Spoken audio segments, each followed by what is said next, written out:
Olá, gente. Chegamos à videoaula 16. Vamos mudar um pouco o assunto para geometria plana. E, inicialmente, a gente vai falar sobre as relações métricas em figuras planas. Então, começamos essa nova fase, nosso segundo ano, ok? Então, relações métricas. Na verdade, o assunto que a gente vai trabalhar aqui no segundo ano é a geometria espacial. Mas, para chegar a isso, a gente tem que lembrar ou rever ou ver pela primeira vez alguns assuntos que são básicos. Então, nosso primeiro tópico é as relações métricas entre as figuras planas regulares. Figuras planas são polígonos que ocupam lugar no plano. Todo mundo, acredito que vocês com certeza já viram esse tipo de figura.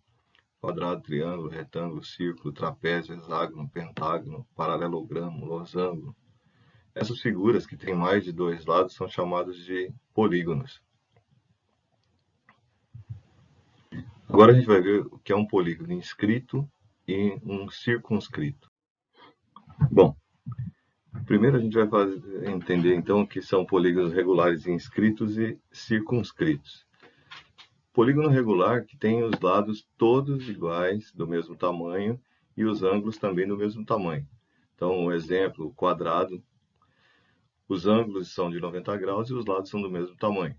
Triângulo equilátero tem ângulos do mesmo tamanho, a gente já sabe quanto são o tamanho desses ângulos, né? Se ele é equilátero, ele tem os três lados do mesmo tamanho.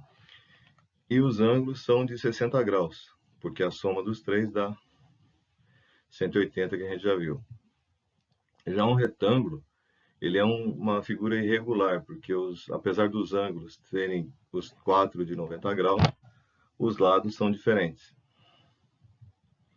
Então, um polígono está inscrito em outro quando ele está do lado de dentro, e circunscrito quando ele está do lado de fora. Mas não simplesmente isso, tá? As bordas ou os vértices tocam em um único ponto no polígono circunscrito. Por exemplo, aqui a gente tem um pentágono inscrito num círculo, ou seja, ele está dentro. E ele só toca o círculo nesses pontos aqui, ó, nos vértices do pentágono, tá vendo? No outro desenho, o pentágono está circunscrito e o círculo só toca o pentágono nesses pontos, ó. Um único ponto em cada lateral aqui. Então, um exemplo aqui, ó, 4 figuras. Na primeira figura, o círculo está inscrito, quer dizer, está dentro do triângulo equilátero, e o triângulo está circunscrito ao círculo. A gente pode falar das duas maneiras.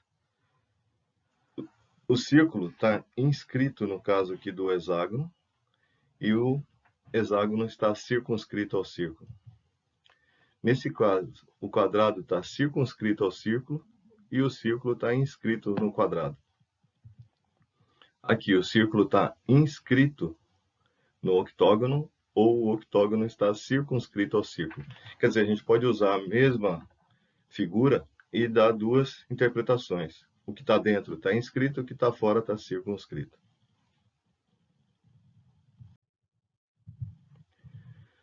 As relações entre as diversas medidas de polígonos regulares inscritos e circunscritos. Primeiro a gente vai ver o triângulo equilátero inscrito em um círculo e o círculo inscrito no triângulo equilátero.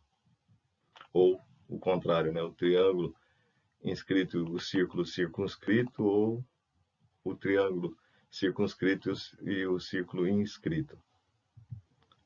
Agora, nossa, vem um monte de coisinha aqui. O que é isso, né? Socorro. Não, calma que a gente vai ver isso passo a passo, tá? Aqui está o geral. Então vamos passo a passo. Pense num círculo. O círculo tem o seu centro, ali naquele pontinho, e um raio R. Aí a gente vai inscrever um triângulo equilátero nesse círculo. Um triângulo de lado L, tá certo? Lzinho. distância que vai do vértice até o meio da face, do lado oposto a ele, é chamada de altura do triângulo equilátero. E essa distância aí, ó, é chamada de apótema. Essa distância é a distância que vai do centro da figura triângulo aqui até a beirada aqui, ó. Então, por exemplo, eu tenho o apótema poderia ser aqui ou aqui, tanto faz. É uma distância do meio até a beirada. Olhando o triângulo somente, vejam que a altura H, o lado L e essa metade do lado L aqui, embaixo, essa parte aqui, formam um triângulo retângulo, né? Aqui, ó, estão vendo o ângulo reto aqui, ó. E, usando o teorema de Pitágoras, a gente pode deduzir que essa altura, ela vai ser conseguida a partir dessa relação, ó, L ao quadrado, que é o lado hipotenusa, é cateto ao quadrado mais cateto ao quadrado. Esse cateto aqui é L sobre 2 e esse cateto aqui é o H. L ao quadrado igual L sobre 2 ao quadrado é L ao quadrado sobre 4. Eu levo os dois, certo? Passando para o outro lado, mudando o sinal, é mais, fica menos. Aqui é 1, né? Então o MMC aqui é 4. Divide por 1, multiplica por L ao quadrado, fica 4L ao quadrado. Divide por 4, dá 1 vezes L ao quadrado, dá 1L ao quadrado, que é 1. 4 menos 1, 3. Né? 3L ao quadrado. Eu não quero H ao quadrado, eu quero só H, então passo o elevado aqui para o outro lado como raiz quadrada. A raiz de 4 é 2 e a raiz de L ao quadrado é L. A raiz de 3 eu não consigo achar, então fica assim. Não consigo achar, não. A raiz de 3 é um número irracional, melhor não mexer, não é exato. Então, L raiz de 3 sobre 2 é a altura do triângulo equilátero. Então, primeira coisa que a gente está vendo aqui, primeira relação é que o H é L vezes a raiz de 3. O que mais que eu posso ver? Bom, essa é uma informação que a gente não vai deduzir agora, mas o M, poderia até achar, mas agora não. O M, essa apótema, é 1/3 da altura. Se a gente olhar aqui no desenho, vocês vão ver que essa parte cabe outra aqui e cabe outra aqui. São 3 aqui. Tá? Só pelo desenho dá para ter uma noção, mas não é isso que a gente vai ver agora. Estou informando a vocês que o M é igual a H sobre 3. E o H a gente achou que é L raiz de 3 sobre 2. Né? Lá. Então,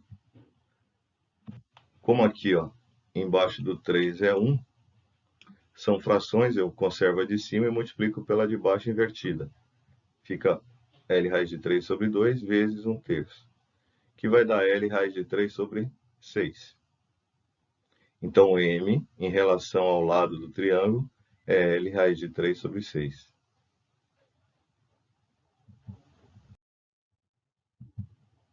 Mais uma coisinha.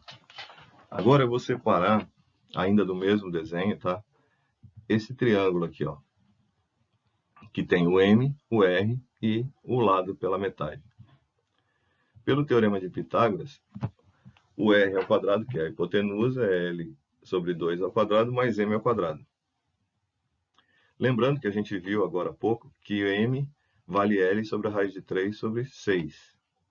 Substituindo e fazendo o elevado aqui, então, ó, L ao quadrado e 2 ao quadrado, 4. L ao quadrado e raiz de 3 ao quadrado é 3. E embaixo, 6 ao quadrado, 36. O mínimo múltiplo comum entre 4 e 36 é 36. Divide por 4 e multiplica por L ao quadrado. Então, 36 dividido por 4 dá 9, 9L ao quadrado. 36 dividido por 36 dá 1 vezes 3, 3. 9 mais 3L ao quadrado vai dar 12L ao quadrado.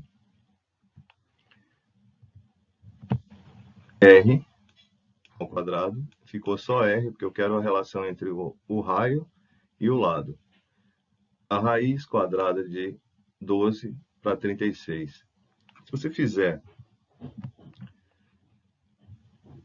aqui, ó, 12 é 3 vezes 4. A raiz de 4 é 2, e a raiz de 3 eu não consegui fazer, então ficou a raiz de 3. E o L ao quadrado, fiz a raiz, deu L. A raiz de 36 é 6. Dá para simplificar o 2 e o 6 aqui? Fica assim, L raiz de 3 sobre 3. Uma outra forma de fazer seria fazer assim, ó. O 12 e o 36, aqui dá 1, né? Dividindo 12 por 12 dá 1, e aqui 36 por 12 dá 3. Só que aí depois eu teria que ter o L ao quadrado aqui, e aí fazer uma outra série de contas aqui, ia ficar meio complicado. Poderia fazer de outra forma. Dividir o 12 por 4 dava 3 aqui, e dividir o 36 por 4 dava 9. Aí ficava mais fácil.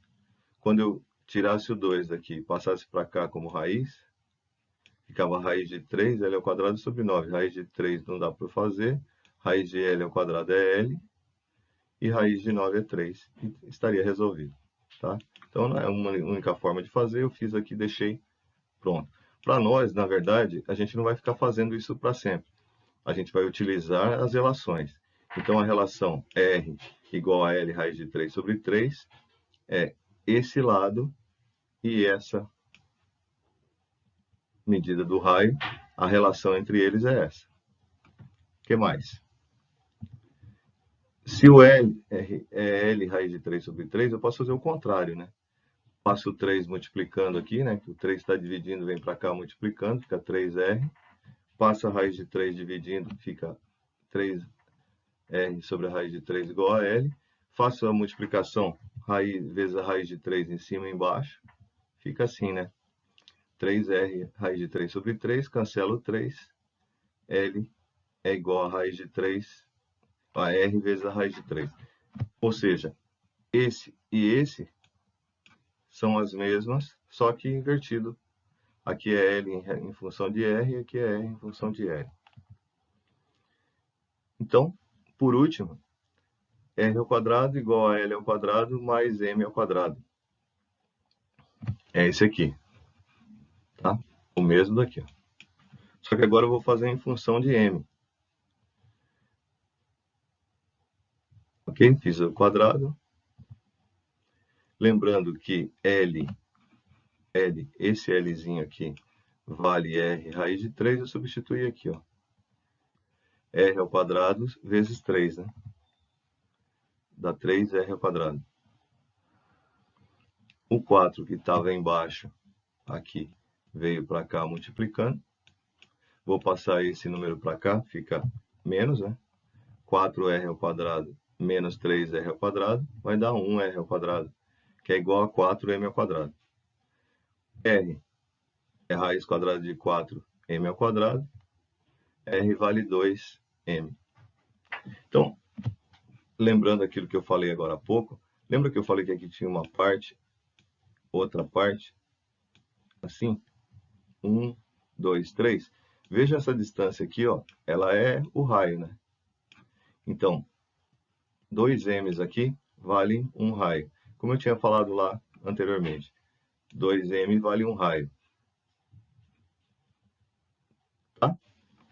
Então, é por isso o M é a metade do raio. Ainda no triângulo, olha, agora eu vou inscrever um círculo no triângulo equilátero. Um círculo de raio R num triângulo de lado L maiúsculo. E o apótema, vocês estão vendo que o apótema é do mesmo tamanho agora que o raio. Logo, o M e o R são iguais e, como o M é o lado vezes a raiz de 3 sobre 6, a gente viu isso anteriormente, eu posso dizer que o raio é o lado vezes a raiz de 3 sobre 6, é igual.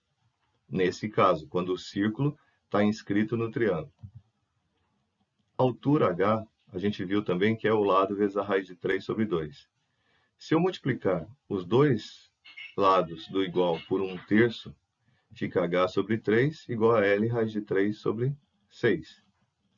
Vejam que o L raiz de 3 sobre 6 é o mesmo, né? Esse e esse, ó. Então, eu posso dizer que o h sobre 3 é igual ao raio. Tá certo? Já que o raio é L raiz de 3 sobre 3. Ou que h vale 3 raios. H, lembra? Aqui, ó, o h vale 1 apótema, que é igual ao raio. E aqui eu tenho 1 apótema, 2 apótema, 3 apótema. Então, H vale 3 apótemas ou 3R, como eu tinha falado lá no começo, que a gente ia demonstrar depois. Então, é por isso que a gente tem essas relações aqui, ó. Então, vocês vão ver. Isso aqui vai aparecer para vocês com calma, tá? Para vocês poderem ver depois nas postagens que a gente faz. Mas, para vocês darem uma olhada, se vocês quiserem, até pode até parar o vídeo anteriormente para dar uma olhada. Seguimos. Então, agora a gente viu como a gente chega nessas relações aí. Ah, tem mais? Tem mais. Vamos mais alguma. E aí, chegamos ao final. Agora é só fazer os exercícios que a gente vai ter lá para resolver, tá bom? Até a próxima.